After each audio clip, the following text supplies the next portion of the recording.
I'm not going to sit the whole time. No, I'm not doing that.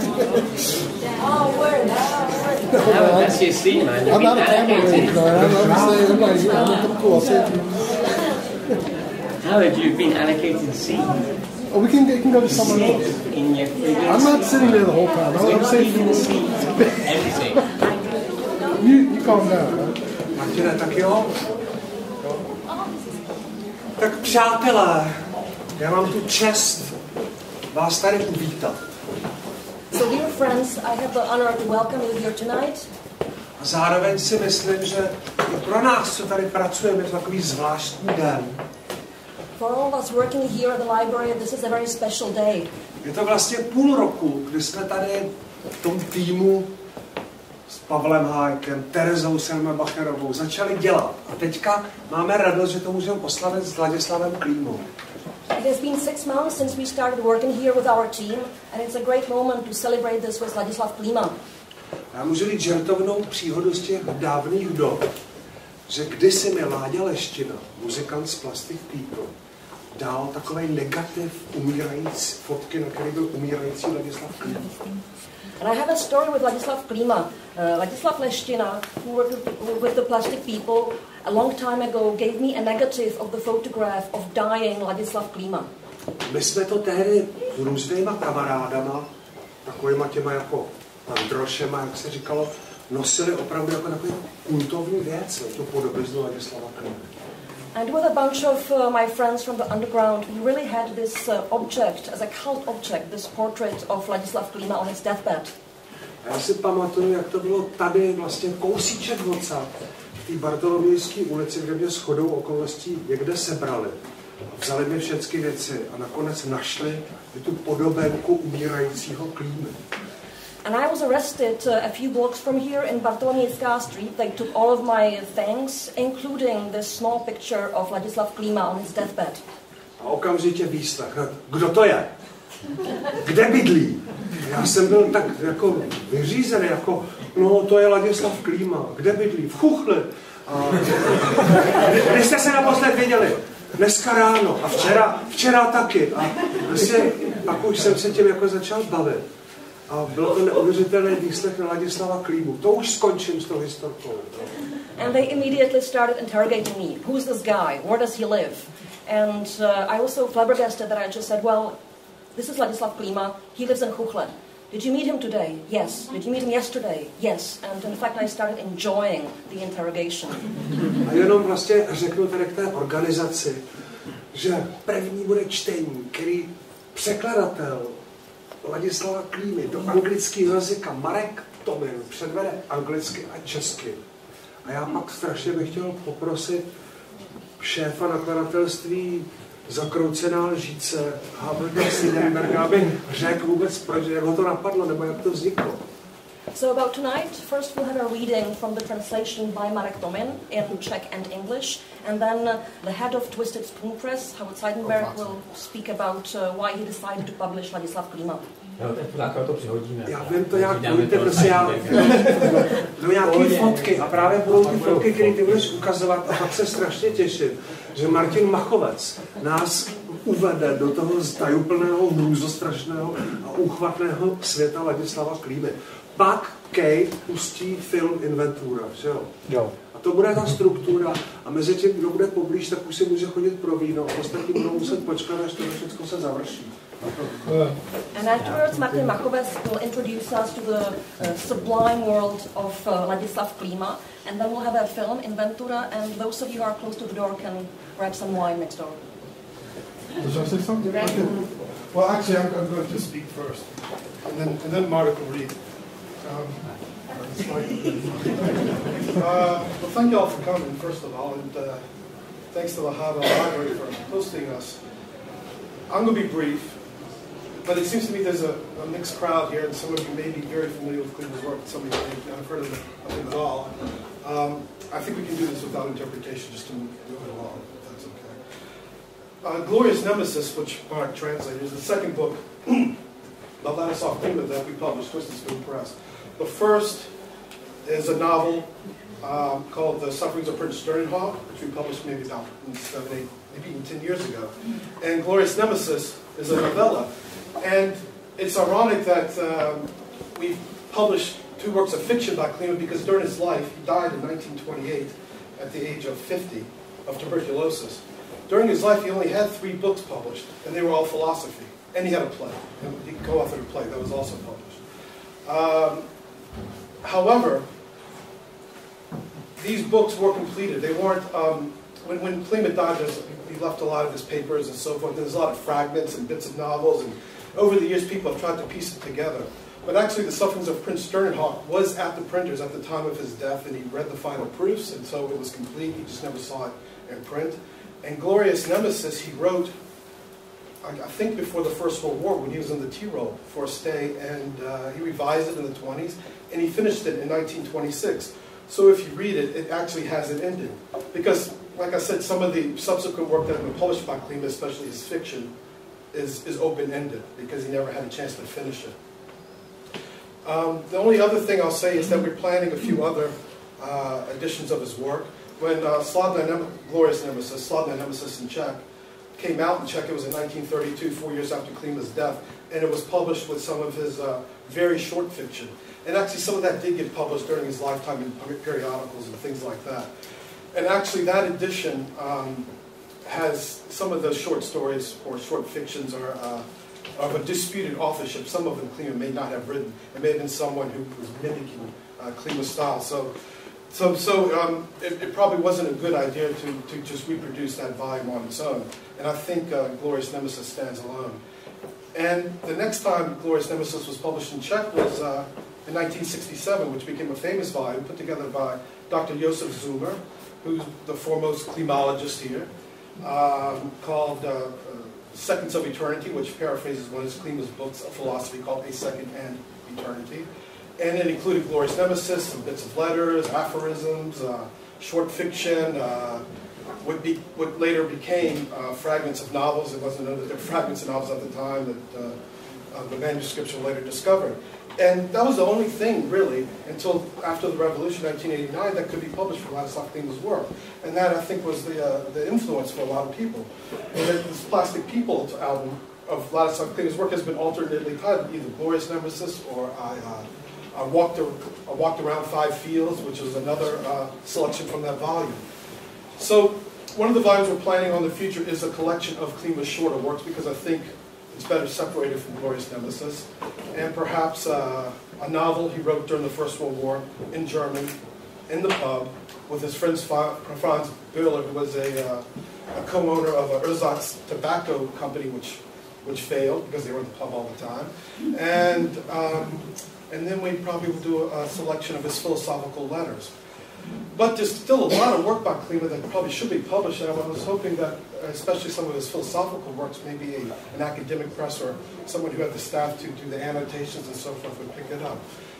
So what we're going to do tonight is that Mark's going to read from his translation. And I'd also like to point out, before I forget, because he's leaving, that Pavla Růta over here did the cover, the end leaves, and the illustrations in Glorious Nemesis. And Pavel actually did the dust jacket for us for the hardcover of The Sufferings of Prince Sternhag, which is no longer available. We have the paperback, and we retained Pavel's lettering that he specially did for it, but it's a different cover. And Pavel did the dust jacket, I think, for the Czech edition of Glorious Nemesis when it was republished in 1998, and he did a samizdat edition with his own illustrations before. So he has a long relationship with Ladislava Klíma. So Mark's going to read, and then we're going to show slides by Andrei Nemec from the Plastic People's performance and play the music to it. And then we're going to have a discussion with Martin Machovec. And then Keith Jones is going to show his a selection inventory, as Joachim said, from his DVD of the Plastic People. Thank you. Okay, so just to give you some context, And I'm going to speak in English now, as has been said already. If there is anybody in the room who needs assistance, then Bára is available. Anybody Czech who potřebuje někdo překlad do needs češtiny? some help, then Bára is available. Put your hand up or do something else in order to request that service. Glorious Nemesis. I mean, already the title, I think, says a lot. Although it is obviously enigmatic in its own sort of way. The book takes place in the Alps for most of the time anyway, and the setting is quite important, and it certainly works with concepts like the sublime, which is very much a sort of Gothic fiction context in terms of English fiction anyway, for the 18th century, 19th century, and it's certainly one of the elements that Klíma focuses on. The book works on several levels. On one level, it's a beautiful love story. It's a love triangle between the main protagonist, Sider, and two women. One who is around 20, as you shall hear, and her name is Aurea, and a slightly older woman, Erata. The names are actually quite important, and I'm not going to go into etymologies. I think you can all get that yourselves. So it's a beautiful love story on one level. On another level, it's a very simple and a beautiful ghost story, seeing as at least one of the two women in the love triangle is dead throughout the book, but she's also very much alive. And that brings it to the third level of the book, where Ladislava Klímy's philosophy is very much apparent. But in Glorious Nemesis, of all the fictions that he wrote, I mean, in some of them you kind of really get the feeling that he's pushing his philosophy into the structure of the fiction, and it's almost forced at times. In this book, it's really quite subtle in many ways, but certainly, and we're not going to talk about the philosophical works tonight, which are way more complicated, and we haven't gotten into them, as Howard said, and at some point in a different place and a different time, you know, we can try and let's discuss Klíma's philosophy as such. But one of the main concepts, and you'll hear it from the excerpt that I'll read, he certainly is fascinated by the kind of the overlap and the phases between the waking state and dreaming, between dreaming and being awake, and that's one of the sort of philosophical elements that are key to this particular book, this particular work. And the other are certainly his philosophy of ego deism is apparent, and the philosophy of the will supreme at times, and the force of the will. And certainly Aurea is strong-willed, as is Sider is strong-willed, and Erata in her own way has a massive will. And certainly, and I'm not going to read you the denouement tonight, but there is a fabulous apotheosis, and of course the book is quite dark at times, and it's actually quite hard, certainly when you're doing the final draft of a translation like this, to live with the story towards the end. Actually gets really quite demanding, because it is quite serious and quite powerful, but at the same time it's very positive in the end, actually. So I think that's enough said. I'm going to read in Czech first, and then in English, so you get a flavour of how the languages sound. And certainly in translating, I think the important thing about the translation that needs to be said perhaps also is that it's not a critical translation. You know, there's not 15 pages of footnotes. We didn't research every translation. It's very much actually like when Eric Abrahams did, I think, the first version of her translation, and then subsequently went through all the work and put in all the notes and everything else. And I'm sure we'll put out a critical edition at some point. But this first edition really is just about trying to find the voice of Ladislava Klíma and make that kind of closer. Když Sider poprvé projížděl alpským městečkem Cortonou, učinilo na ně a velebný kraj kol dokol dojem tak mocný a tak zvláštní, že na nejbližší stanici vystoupil z vlaku a vrátil se tam nazpět. A 3 dny, které tam pak pobyl, byly nejkouzelnější z celého jeho života. Dosud nepoznaný, poetický lesk prozlacoval bez přetření jeho duši, proti vůli tryskaly z ní stále a stále mohutné, nejzáhadnější pocity, nejasné sice, ale právě tím nesmírně dráždivé. Často zdálo se mu, že již musí se mu jádro těchto tušení vyloupnout. Ale v tom okamžiku odlétly mu vždy bleskem do nedosažitelných dálek. Byl opojen celým světem. I soucnost mu byla milenkou, písně z nitra tryskaly, i v nocích objímaly jej magické sny. A přece bylo ve všem tom cosi temně a mocně děsivého. V nejhlubší hloubi měl jistotu, že pode všítou září zeje nejstrašnější propast. Bylo to zevní okolí, které z něho vše to vyluzovalo? Nemohl si dát odpověď. Pohledy na ohromné, ledovci zjasněné hory kol dokol, na stezky po nich se plazící, na jednotlivé domy městečka rozžehovaly sice v něm zázračné blesky nestvůrných pocitů, ale tázat musil se vždy. Není to nakonec v první řadě jen mé světlem přetékající nitro, které vrhá své paprsky na předměty tyto, aby pak reflexy jejich jako zdánlivě cizí dary opět do svého mateřského všelů navsálo? Vše zevním připadalo mu tak mysticky známým. Ale musel si říci, což není hlubině duše známo vše, jest něco, co by nebylo jejím majetkem od věčnosti? Jak jinak mohla by vůbec slyšet, vidět a slyšet? Není všechno vidění jen slétáním se do duše nazpět všech tajemných ptáků, kteří věčné její hnízdo kdysi opustili?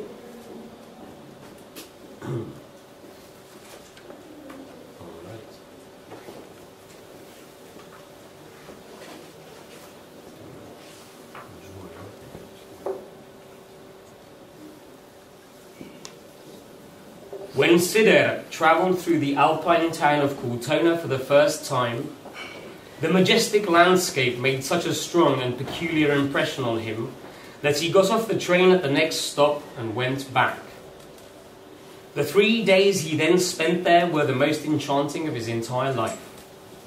A poetic, golden shimmer such as he had never known before constantly suffused his soul. Ever more mysterious, monumental sensations surged from his soul against his will. And though indistinct, it was just this lack of clarity that made them so immensely exhilarating. He often felt that these presentiments were about to reveal their essence. But at that very moment they always took flight with lightning speed to unattainable distances. The entire world intoxicated him. Existence itself was his lover.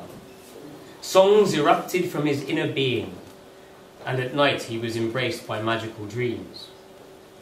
Yet there was something darkly and powerfully horrifying about it all.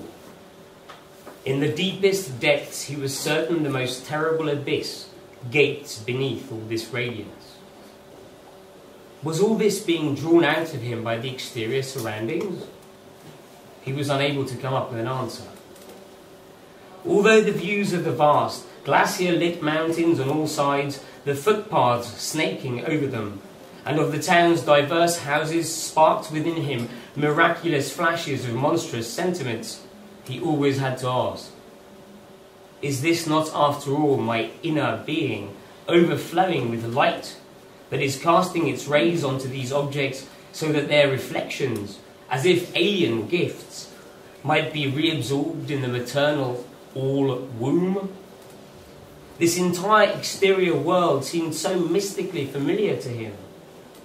Yet again he had to ask himself, do the depths of the soul not know everything? Everything? Is there anything that has for all eternity not been the property of the soul? How else could it even see and hear? Isn't all seeing merely the flight back to the soul of all the mysterious birds that have ever left the eternal nest?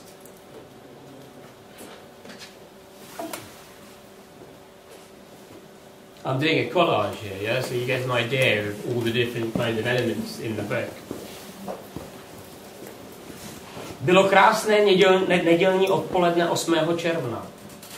Sider seděl v zahradě oné, o les se opírající restaurace. Hudba hrála četným hostům. Byli se během toho týdne sjeli sem mnozí letní návštěvníci. V hluboké snění ukolévala Sidera hudba. Tu uzřel náhle obě své známé z lesa do zahrady vcházející. Ulekl se strašně, tak propastně, tak ohromivě.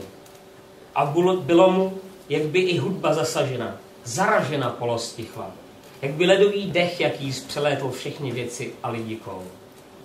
Brali se blíž. Nenacházel sílu, aby na ně hleděl.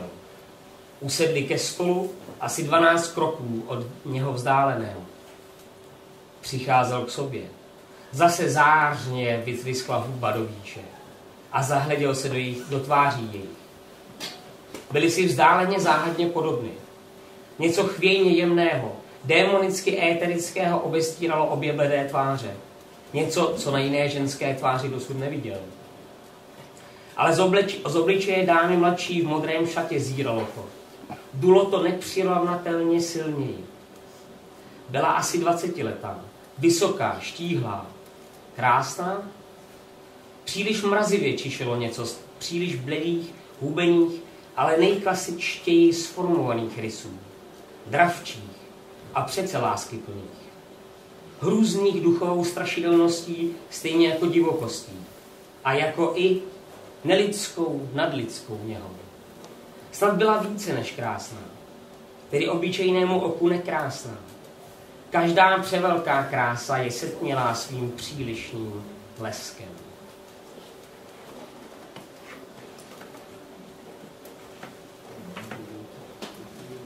It was a beautiful Sunday afternoon, the 8th of June.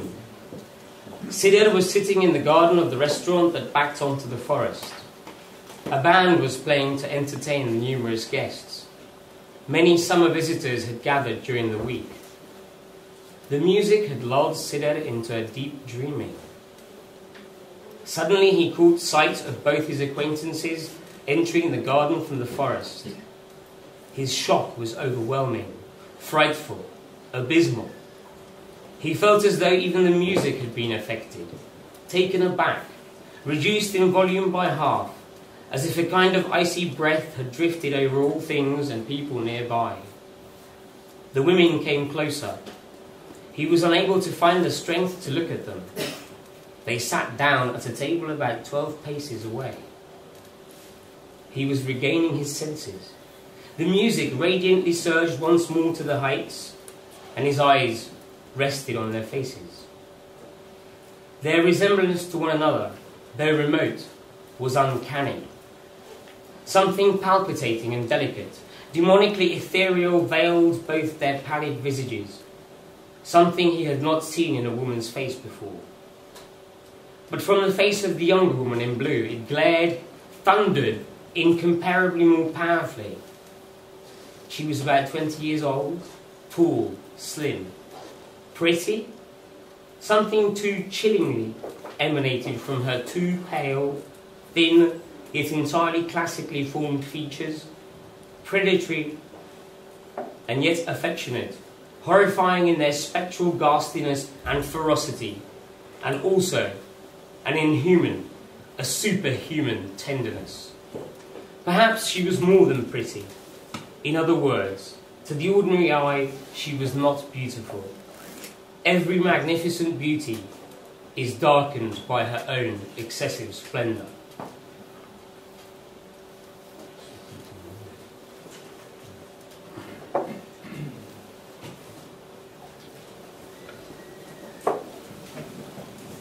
A tu uzřel jí zas, jen asi 60 kroků před sebou. Tak náhle pokynula mu rukou, kynula mu k sobě a zmizela za ohybem skály. A Sider, pozbyv vůle, potácel se za ní. Za ní. Nevěděl, spíli či bdí, či jeli někde v podsvětí. Ať už je to třeba ďábel, šeptal si tupě. A to by mohlo dobře být. Musím. Došel k onomu ohybu a uleknut stanul. Stezka před ním zmizela. Patrně nějaká malá lavina urvala kus půdy, která ji dříve tvořila. Něco stezce podobného začínalo asi 0,5 metru dále. Byl nutný skok. Obejítí bylo nemožno. Nahoře i dole hladká svislá skála.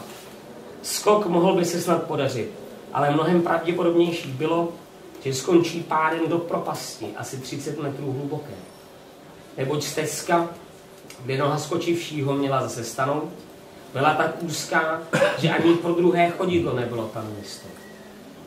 A rukama za něco se chytit bylo zhola nemožno. Salto mortale. A k tomu teď právě vysílen, s nohama se chvějícíma.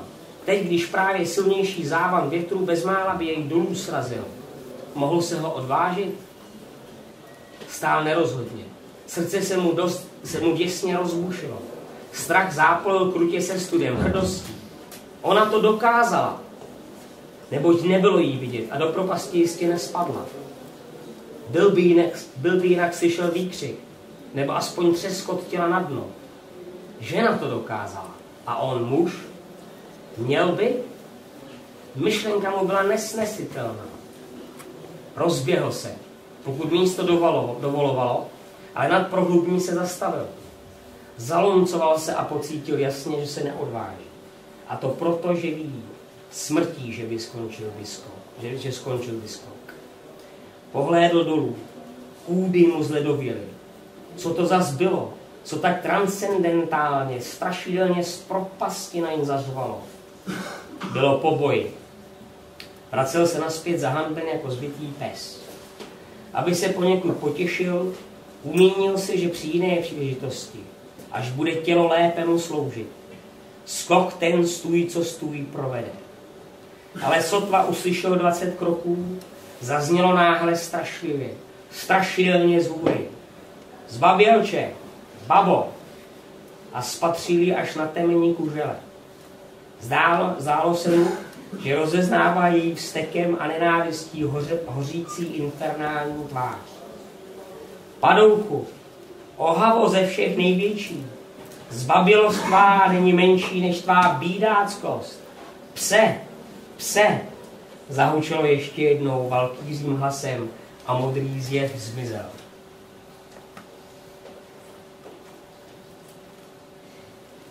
And then he caught sight of her once more, only about 60 paces ahead of him. So suddenly, she waved him onwards, beckoning him, and disappeared where the path curved behind a rock.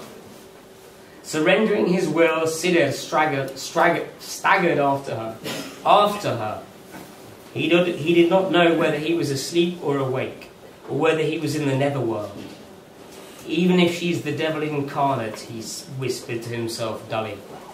And that could easily be the case. I must. He reached the bend and froze in fright. The path before him was no more. A small rockfall had torn it away. Something resembling a path continued about 1.5 meters further on. It required a leap. It was impossible to walk around the rift, as above and below there was nothing but smooth, sheer rock face. A leap might succeed, though it was much more likely to end with a plunge into the chasm about 30 meters below. For the path onto which the foot should land was so narrow, there wasn't even room for the other foot. And there was nothing whatsoever to grab hold of on the other side. Salto mortale. He was now so exhausted his legs were shaking, and when a more powerful gust of wind might knock him off his feet and send him plummeting, could he dare attempt such a leap?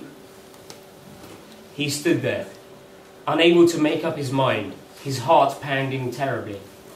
Fear struggled savagely with shame, with pride. She had done it.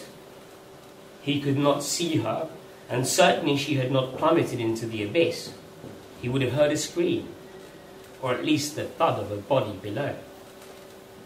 A woman had pulled it off, and he, a man, should? He found the thought unbearable. He took as much of a run-up as the place allowed, but stopped at the edge of the precipice. He shuddered and realized he didn't have the courage. He knew the leap would result in death. He looked down, his limbs turned to ice. What was it again that screamed at him so transcendentally, so eerily from the abyss? The struggle was over. In shame, he retraced his steps like a whipped dog. To cheer himself up, he resolved to make the leap no matter what on another occasion, when his body would be in better shape to serve his intentions. He had only gone 20 paces when an appalling, ghastly cry rang out from somewhere above. "You coward! You win!" He saw her at the very top of the cone-shaped rock. He seemed to be able to make out her infernal countenance, burning with fury and hate. "You scoundrel! Vile abomination! Your cowardice is as great as your wretchedness! You dog! You dog!" The Valkyrie-like voice roared once more, and the blue apparition vanished.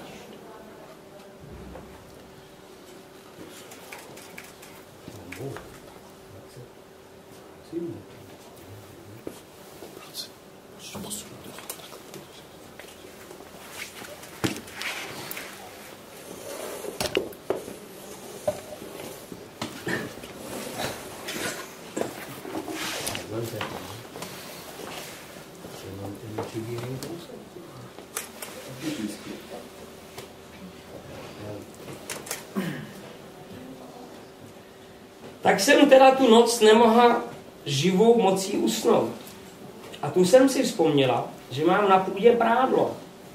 A protože pršelo a střecha byla děravá, tak jsem tam pro ně šla. Bylo tak 11:30. A jak tak jdu po chodbě v prvním patře, vidím, že pod dveřma do pokoje je proužek světla. Pro rány boží. No, jak to teda vysvětlil, že ne? To je paní, která se tam objeví prostě v jedním z takových těch jako spíš humornějších částech jako ty knihy, která žije v domečku, který, to jsou 2 domy, to jsou jako... Sorry, I'm speaking in Czech now, but just to introduce for the Czech parts, this is a new character in the book entirely that has kind of nothing to do with the other characters, but it's a very sort of humorous an example of the humour that you get in the book. It's a very simple sort of woman. She's the wife of a cobbler, and they live in a strange house in Cliff Street. We call it in the book, or Crag Street. I think we decided on Cliff Street in the end. So it's a kind of ordinary one from the she's a bit of a problem.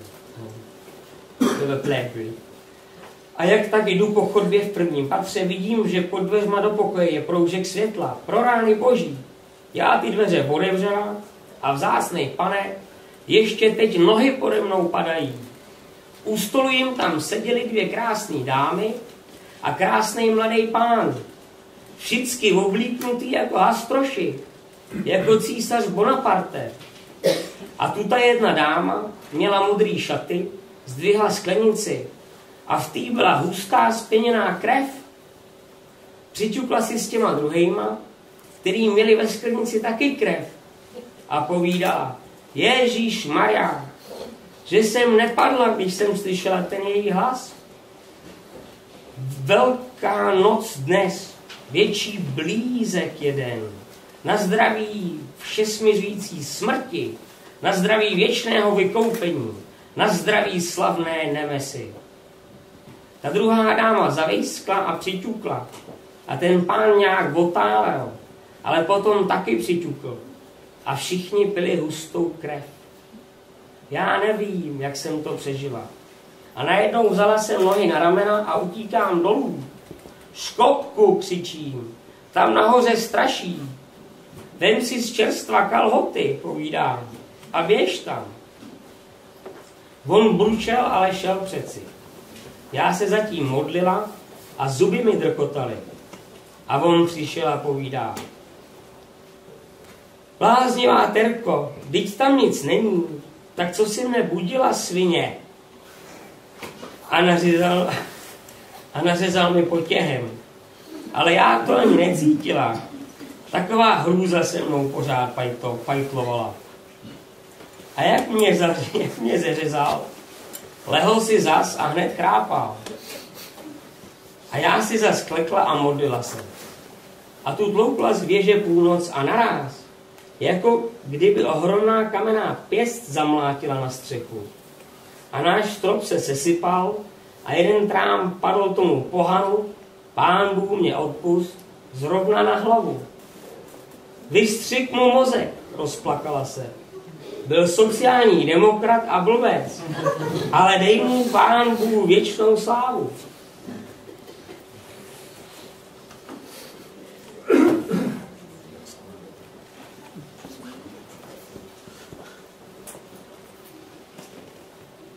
On that fateful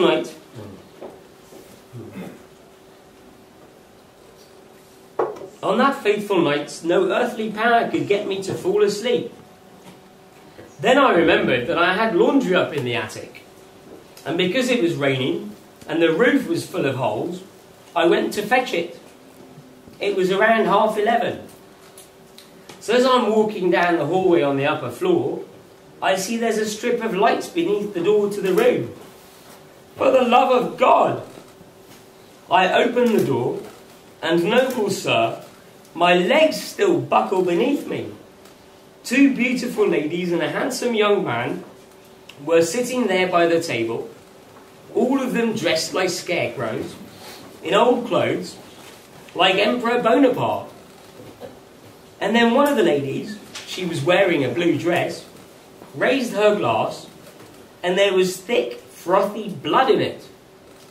She clinked glasses with the other two, who also had blood in their glasses, and said, Mother of Jesus. Hang on, and said, she didn't say that, she said, and said, Mother of Jesus, I almost fainted when I heard that voice of hers. A great night it is tonight, even greater is the day to come. Here's to all reconciling death. Here's to eternal redemption. Here's to glorious Nemesis. The other lady whooped and clinked her glass, and the gentleman hesitated a bit, and then he clinked his glass too, and they all drank the thick blood. I don't know how I survived it. And then I was suddenly scarpering down the stairs. Skopek, I shouted. There's ghosts upstairs. Put your trousers on, quick, I told him, and get up there. He grumbled, but in the end he went up. In the meantime I was praying, and my teeth were chattering. He came down and said, Crazy bitch, there's nothing up there. Why did you wake me, you sow? And he thrashed me with his knee strap. But I didn't even feel it. Such was the horror still rattling me. As soon as he'd finished beating me, he lay back down and fell asleep, snoring. I dropped to my knees and started to pray. Then the tower struck midnight, and all of a sudden, it was like an enormous stone fist struck the roof, and our ceiling caved in. And one of the beams fell on that heathen, the Lord God forgive me, right on his head. His brain squirted out. She started weeping. He was a social democrat and a fool, but may the Lord grant him eternal glory. The last one, if I can find it in this birthday, man, I don't have it marked. 1 second.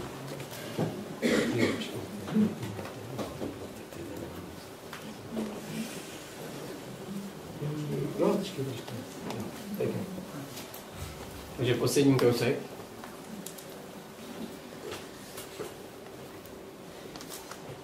Že samozřejmě, jako, To je další jako osoba, taková jako vedlejší. It's another character that appears in the book that's not, another sort of cameo sort of person. And he's a local doctor in Kultona, the town where a lot of the story is taking place. Kultona is below this mountain called Stag's Head, and he's the local doctor. And he's a furious, gargantuan drinker. Že samozřejmě někdo ty darebáčiny prováděl. Rozumí se, že žádné strašidlo. Nebo si ty, přítelíčku, takový trulant, že bys to věřil? Víš, co v tom bylo? Byl to chlap za ženu přestrojný. Silný, mrštný a prohnaný dareba. Zrovna jako si ty. Taky měl magnetické, hypnotické schopnosti. Telepatické, ty jedno. A taky rozuměl vědě. Víš, co je to věda, ty kořalo? Slovo toto připomnělo mu jeho povinnost hosta a vlil do sebe novou sklenici. Ach, hokus pokus to byl. Eskamotáž, elektřina a fototechnika, škytl mocně jako pes, když zaštěkne. A vůbec humbuk, jako jeden pitomý román, tajemný hrad v Karpatech. V tom románu chodí pod cimbuří taková zpěvačka a ona zpívá. Ale je už dávno mrtvá, je zrovna tak úplně mrtvá, jako ty jsi úplný prase. A vidíš, a to všecko byla věda. Víš, co je to věda? Věda je věda, zařval jako tur. A kdo nevěří na vous ve vědu, ten má se mnou co dělat, ty pomatenče, ty bábo pověrčivá. Sáhl znovu po sklenici, kterou mu byl zatím číšník opět nalil, ale převrhl jí. Avšak nevšimnuv si toho ani, byl z prázdné sklenice. Ach. A v náhlém rozesnění, rozněžnění. Já jsem ti vynadal, ale já tě ctím, já tě zbožňuju, ty svině. Ale dej na slova moudrého 60letého muže. Nejdej nic na pověry, buď pozitivní. Já jsem někdy dobytek, ale vždycky vím, co povídám. Já jsem dobrý člověk a ten kreten psychiatr, že prý mám dementia, psychiatr nesmysl, to není žádná věda. Žádná duše není, to je jenom hmota, mozek. Není žádná psyché. Tak tedy není ani žádný psychiatr a k tomu takový lotr, který se den co den ochlastává. K pacientům přijde ožralý, nebo se svalí ještě dřív, než tam přijde. A takový mi řekne, že mám dem. Pane drahý, něco takového bolí. Do nejdelší smrti bude mě to hřízti srdce. Klesl hlavou na lokty a rozplakal se hlasitě. Bylo mě pod potěšením, pane doktore, stiskl mu Sider rameno a odcházel. Stůj, zráče, zařval doktor a vstyčil se. Sider šel dále. Stůj, miloval jsem tě něžně, stůj. Sider se obrátil. Doktor hřítil se na něj jako nosorožec v rozběhu. Sider se uhnul, doktor byl by se svalil, kdyby ho nebyl Sider zachytil a jedním trhnutím posadil na nejbližší lavici. Ale lékař neměl smyslu pro tento dobrý skutek, schopil se a říčel. Haha, teď jsem tě poznal, ty jsi ten psychiatr, ty a nikdo jiný. Ten šlechetný pán, co tě sfackoval, ten je můj největší přítel. Nezapírej, lotře, ty jsi všechny své pacienty usmrtil. Haha, a teď teprve vím. Ty jsi ten duch jelení hlavy. Nezapírej, lumpe, ty jsi ten vědecký šarlatán. Ty jsi ten tajemný hrad v Karpatech. Klesl zpět na lavici a zablekotal. Já, pozitivismu. Než Sider odešel, slyšel ještě těžké chrápání.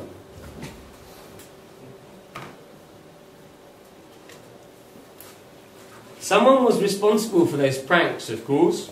It stands to reason it wasn't a ghost. Or are you, my dear friend, such a noodlehead to believe it was? You know what it was? It was a man dressed up as a woman. A strong, nimble, cunning rascal, just like yourself.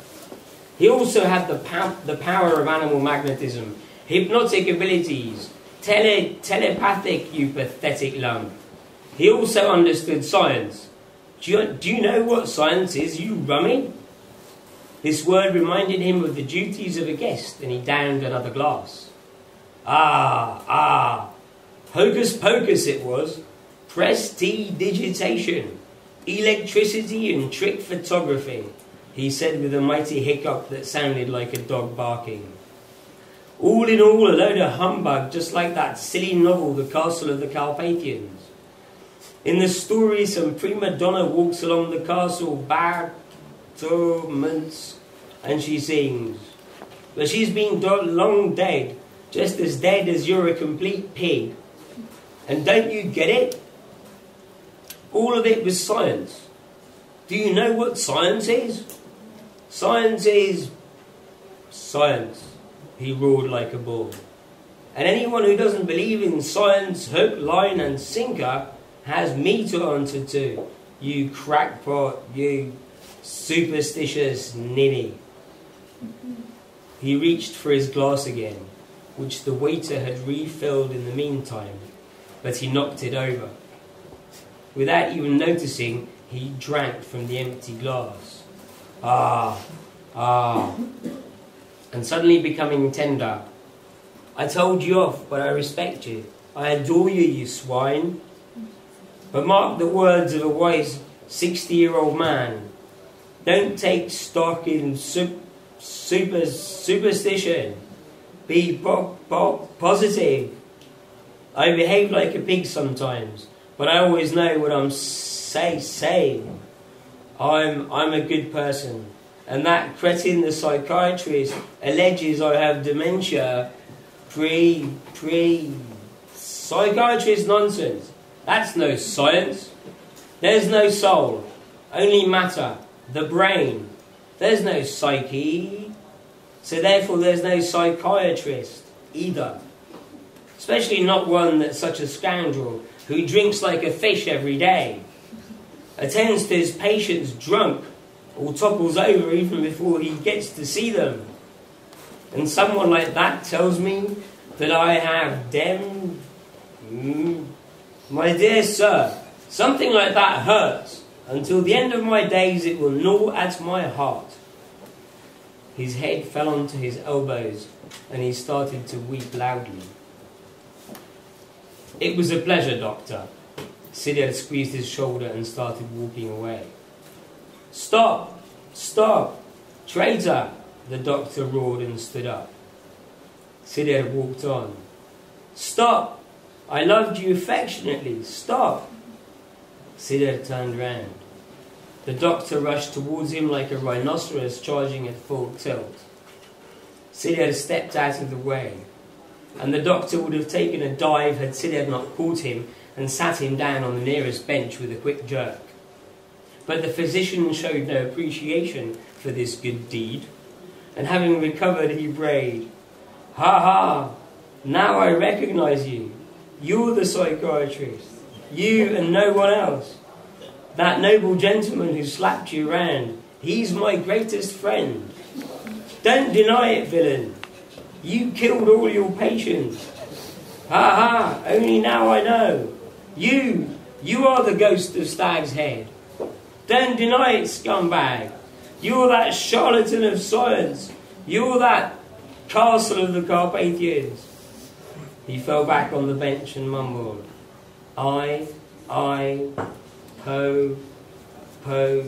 positivism.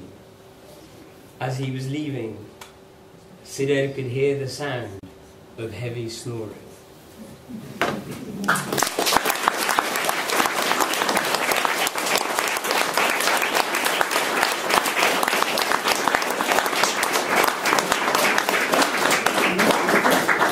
So now we're going to we're going to play you some Plastic People at the University. The composition is actually called Slavná Nemesis. It's an instrumental piece, and we have a slideshow to go with it. They're photographs from the first concert that was performed in 1979 in Novaviska.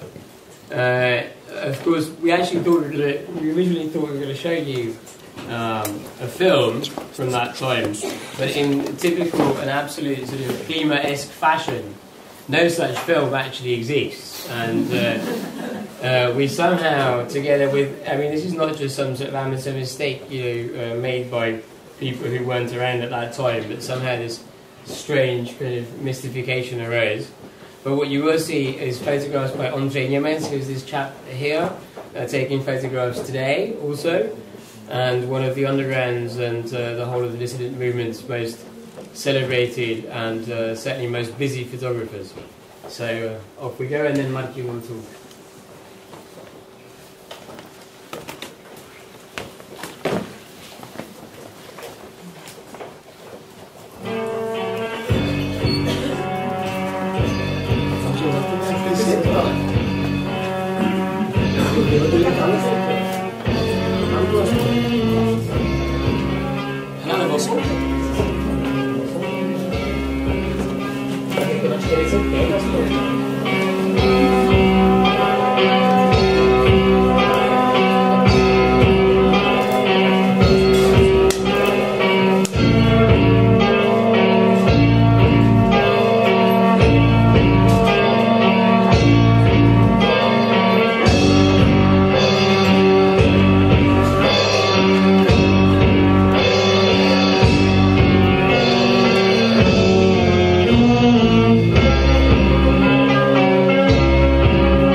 And the floor is yours, Martin.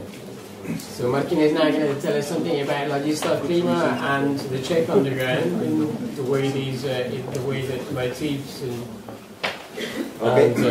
his writing has been interwoven. Ladies and gentlemen, first of all, I'd like to thank Marka Tomina and for the kind of invitation. It's a great honor for me to have the chance to share some of my idle thoughts with you. I'll just thank you very much.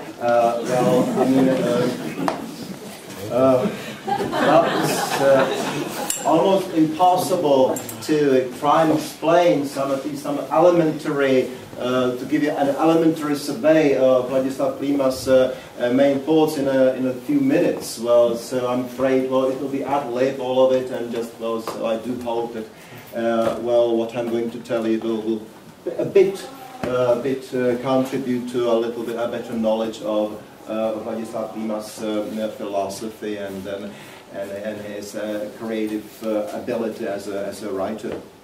First of all, I'd like to warn you, I'm no historian of philosophy, I'm no historian of literature.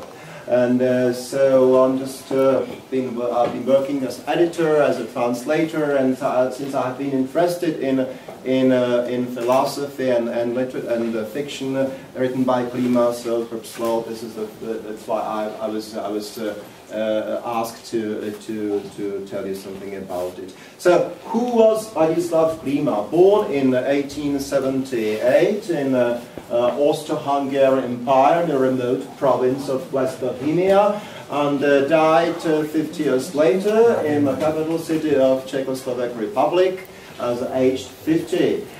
He was expelled out of high school in his birthplace of Domažlice, and because of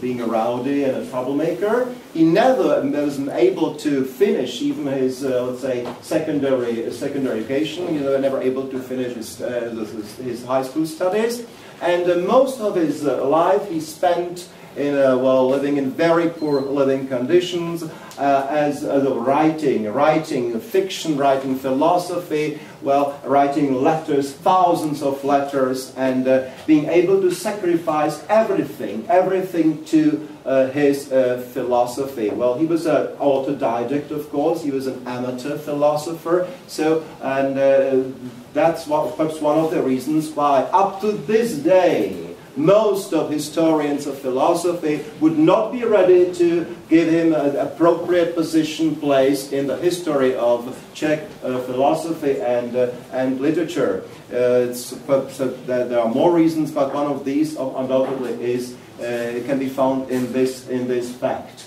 Well, he of course could not be compelled. Of course he could, but seen through their eyes, he could not stand comparison with, let's say, university products, those ones who are professional philosophers. He was just an amateur. So that is why he's always been marginalized as a writer, as a philosopher up to this day. Well, the exemptions, those ones who were ready to esteem him highly, they were only proving the rule. Ladislava Klíma was definitely influenced by, as was in the vogue of the late 19th century and the beginning of the 20th century, was influenced by Friedrich Nietzsche. But first of all, I should tell you there's perhaps one more reason why he's probably has been not given the appropriate place in the history of philosophy. We could probably say that, the philosophy could be divided into two branches, two lines. One of them consisting of those ones who were always trying to establish a system that could perhaps work within better than the universe itself. So something that could be then taught, could be interpreted, could be, of course, developed further, could be generated, and of course could also be the object of university studies. I have in mind the line starting perhaps with Aristotle. They are Thomas Aquinas, of course, Descartes, and well, of course, the German classical philosophy.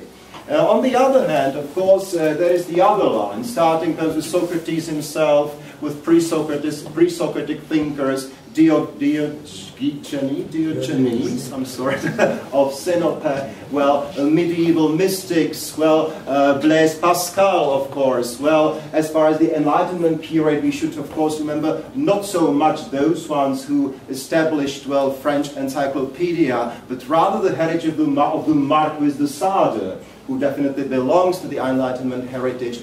Well, and then, of course, those great figures of the late 19th century, I have in mind, Arthur Schopenhauer and Friedrich Nietzsche. So this is a very brief way. So-called Klíma would belong to the other ones, which, well, by especially the tradition of the 19th century German philosophy would be, of course, marginalized. They were only essayists. Well, those ones were in favor of taking inspiration from imagination, well, and not systematic philosophers. So Klíma was definitely no systematic philosopher, but of course, well, who are we to deny him the right to say that that's something inferior? Klíma published his, well, as Mr. Sidenberg has already mentioned, in his life, well, he only published 3 philosophical books. The first one he published anonymously in 1904, and the title Svět jako vědomí a nic, the world as consciousness and nothing. Nothing, well, this is of course a photocopy only of the original of the first edition, and under this no name, just L, well, standing from for Ladislav, you can suppose. Well, and then the book was published, and no one paid attention to it. And by the way, the title, of course, The World as Consciousness, nothing, is an obvious allusion on Schopenhauer's Die Welt als Wille und Vorstellung, so the world as the will and the assumption, or something like that. Well, and but it's more, as we can see, influenced by Nietzsche line than the Schopenhauerian line. The book was ignored mostly until, let's say, well, Magnus Parens of modern Czech poetry, Ottokar Březina, noticed it, and he was enchanted by it and recommended to the attention of at that time the prominent sociologist Emanuel Houghton. And so thus started, well, let's say, the interest in Klíma's work that, well, was although on the margins of let's say, the mainstream of Czech literature, culture, philosophy, well, at least, well, Klíma was given some attention. Well, there were, only to say something about the main notions that can be found in this book, and that were later developed in 2 books that followed this one, The Tracts and Dictates, and Second and Eternity. Well, okay, well, Klíma undoubtedly can be interpreted as a follower and disciple of Friedrich Nietzsche. He came out with, however, several notions with the help of which we try to develop or go a bit further in the development of Nietzschean philosophy. At least these three notions should be remembered. First of all, it was the ego-deism, then ego-solism, and then ludibrionism. What the hell they were? Well, ego-deism, as we know, well, Friedrich Nietzsche came out with a subjective idealism, came out with the idea of the power of will. His heritage, Klíma was especially influenced by Nietzsche's project of the death of God, and of course, the attempt at creating a superior being. Of course, I don't want to use the term of Superman because of, let's say, the pop culture connotation. So I'd rather, well, of course, this is the appropriate interpretation. Well, this is a superior being in terms of transcending the human, all too human, as we can say with Nietzsche. Well, the aspects of us, of humanity, that is condemned to the way of the way of all flesh, of course. Well, so this was, of course, what Nietzsche wanted to be overcome, creating something higher, in the terms of transcendence. So, of course, this is well known. Well, and at the same time, he came with this let's say, ideas of subjective idealism that were ideals that were later on developed by Klíma, with the term of, let's say, ego-solism. It means that Klíma claimed that I, this ego, am God, creator of everything. I am the only one. So when I say anything like that, okay, well, who was mad? Me or him or whatever, right? Of course, both Nietzsche and Klíma were far from denying the existence of this material world. It's more about, let's say, a new establishment of the system of values. Well, don't let us remember, when Nietzsche wrote that God is dead, it was no, let's say, extravagance. It was just the fact that the old metaphysics died. It could no longer be applied. It was just the result of the utmost totally desperate situation. So this was why Nietzsche, who was so much influential at the end of the 19th century, came out with such ideas. So then Klíma, of course, took the torch and tried to develop it further. And he came to those contradictions. So, of course, if there is no God, if there is, I become the slave of something, if not of God, I become a slave of the matter. And so, in this discourse, he came out with the idea that to get rid of this grip of the matter, I have to proclaim myself to be the God, the only one, the only one. Of course, this was something, that can hardly be understood, but it was just the logical development of Nietzschean philosophy, of course, with a grain of salt. Klíma was gifted with an extreme sense of humor, and so had it not been of this, of course, we could consider such ideas to be only interesting extremes. In developing such notions, Klíma did not go the way most of the 20th century philosophers seem to be going. That is, putting all basic traditional philosophical notions into doubt, especially phenomenology, and evaluating them. Oh no, Klíma, on the contrary, Klíma did not try to deny the notions, but rather, bring them to their utmost consequences. And in this way, to show their, let's say, vulnerability, their only relative usability. So this was the way Klíma did with all those traditional notions. So also that was one of the reasons why, of course, he probably would be despised, because he did not take part in either in philosophical or literary mainstream of the 20th century.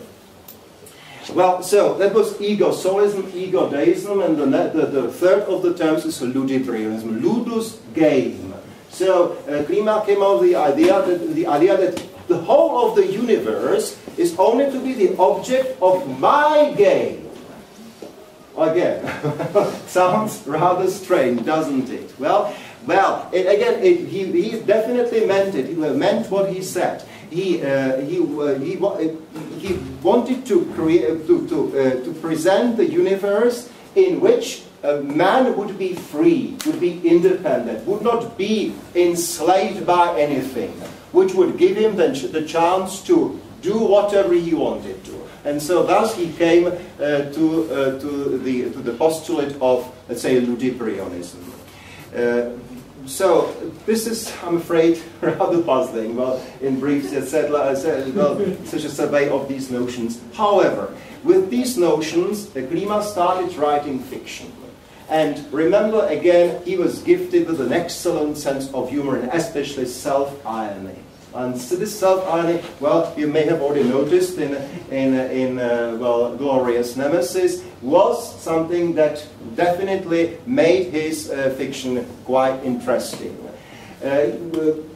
Seeing these contrasts, well, within man, that man with, let's say, one foot touches the lofty, the noble, something that's incredible, and the other foot, of course, sticks and shit. Well, in the matter, in what is going to decay. It's what going to the ashes to ashes, which is going to be forgotten. So he was aware of the absurd, well, dual position of man.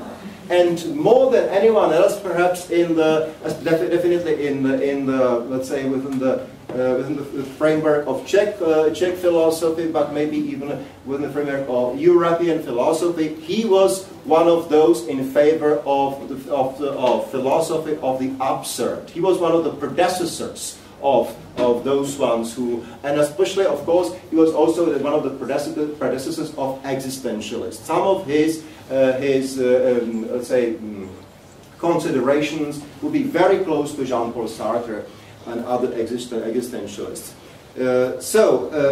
Those contradictions, Klíma was on the one hand, let's say, the noble, lofty matters, ideals within us, and on the other hand, those terrible ones, those ridiculous ones, those disgusting, awful ones, he considered to be more or less identical. I, for one, tend to say that, well, he was a contemporary to Vladimir Ilyich Lenin, who said that the contradictions, while developing further the ideas of Marx, said that they were identical. I think, well, Ladislava Klíma could sign it.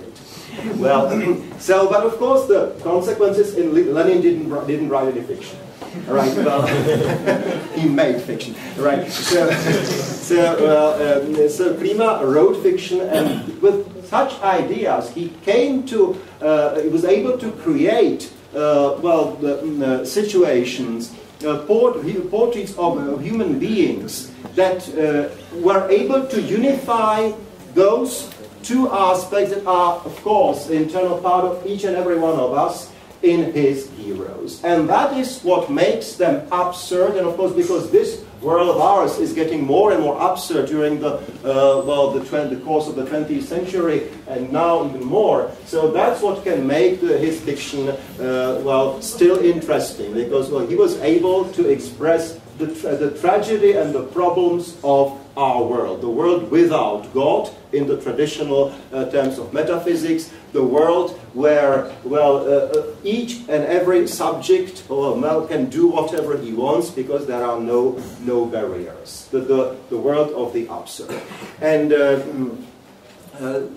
so, of course, such ideas could inspire only a handful of people, not too many. Well, in a Czech literary scene, there were always people who were interested in Klíma, but all of them were found on the margin of the literary scene. I should like to remind you of a few. So I've already mentioned Dr. Březina, who, well, of course, was a very important figure. But it was also, perhaps it should not surprise us so much, it was the Surrealists. Well, because, of course, Klíma could also be considered to be their predecessor. The realm of the dream, where, again, the contradictions can be unified much more easily, was his domain. So the Czech Surrealists were very in favor of Ladislav Klíma. Well, then it was in the early 50s. It was Jiří Kolář's circle. Jiří Kolář himself wrote about Ladislav Klíma in his poems. Then it was Egon Bondy's circle. In the early 50s, it was Bohumil Hrabal, one of the most important figures in the course of the second half of the 20th century, who also who loved Ladislav Klíma.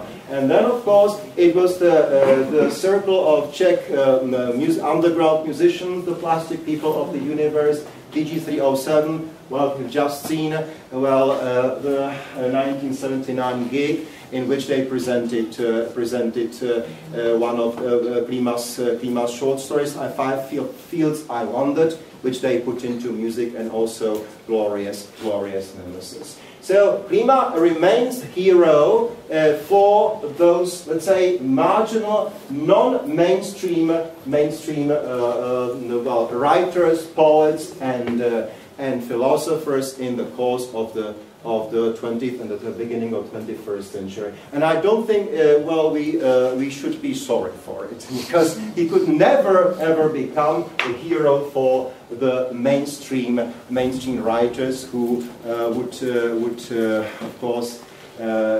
be writing for the masses. Klíma was a writer who's a rare bird here, who, of course, by the way, with his ideas, Nietzschean ideas, was despised. It's also a big difference. We can see that, Friedrich Nietzsche actually was a respectable philosopher in Germany, as his philosophy coincided with some of, let's say, the German ambitions, although he himself despised the Germans. But, of course, we know that Nietzsche's philosophy was misused by the Nazis. But such small nation, and now a philosopher whose ambitions are endless, who says that I am the God creator of everything. So of course that was too much for such small nation. So there's no doubt that he could never be absorbed or accepted by the Czech mainstream let's say philosophy and literature. Well, I'm afraid I've already spent too much of your time, so thank you very much.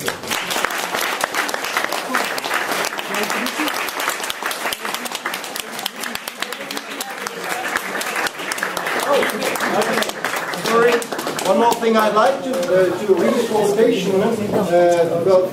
from Sufferings of Prince Tenok from the preface written by Dr. Josef Zummer, our best connoisseur of Ladislava Klíma's work, and this one is quite surprising. Those ones who were in favor of Klíma, among those ones was also Julius Fučík, a hero of communist movement, anti-Nazi fight during the resistance during the Second World War. Following Klíma's death in 1929, Julius Fučík wrote this. Let me quote it. It's just a few lines.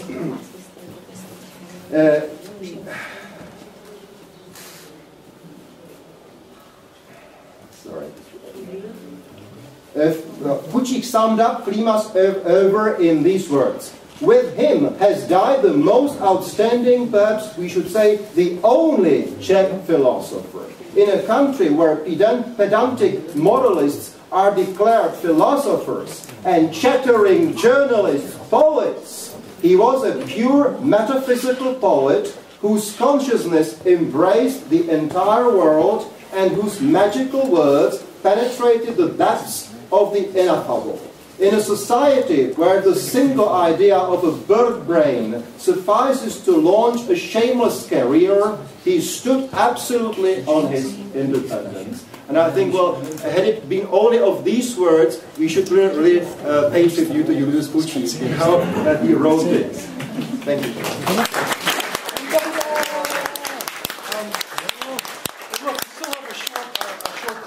From Keith's DVD they produced on the Plastic People inventory. But I think what we might do now is make this more free-flowing. You can get something to drink, we can have a discussion, you can ask Martin questions, or Martin questions about the translation. The books are available, both Klíma books are available back here. And then we'll show an inventory and win in a few minutes. In a few minutes. We would basically just like to round off the evening by showing one piece from the newly released Plastic People, the Universe DVD, in the spirit of Ladislava Klíma, and obviously with the Plastic People, as has just been stated, one of the more contemporary, more recent marginal figures within Czech culture following in this line directly. So it's nice to end with them and with something from that project, but in particular the short film Inventora, because Joachim Topol and the whole staff of the Václav Havel Library have been kind enough, along with Howard Sidenberg and Twisted Spoon Press, to host this event. So we'll also show something that's very strongly in connection with the Plastic People and Václav Havel himself. And of course, congratulations again to Marek. Of course. Okay, but if anybody has, before we go ahead and get wine, because the wine is waiting and everything, if anybody has any questions right now that they think, you know, if there's anything important right now, well, let's do it, because then we're just going to dissipate. You can hang, ask questions, go get something to drink, some water. Absolutely, you can do that too. But if anybody, anyway, Martin wanted to ask that if there is a text here about Ladislava Klímy has been translated into English by the first and foremost Klíma expert, critic, and the library can supply it and can send it to you by email. So if you want to leave your email, that can be done. There's nothing published. It's written by Josef. Okay, so yeah, if you want to talk, we talk. Go get something to drink, whatever. Come and buy the book. Thank you.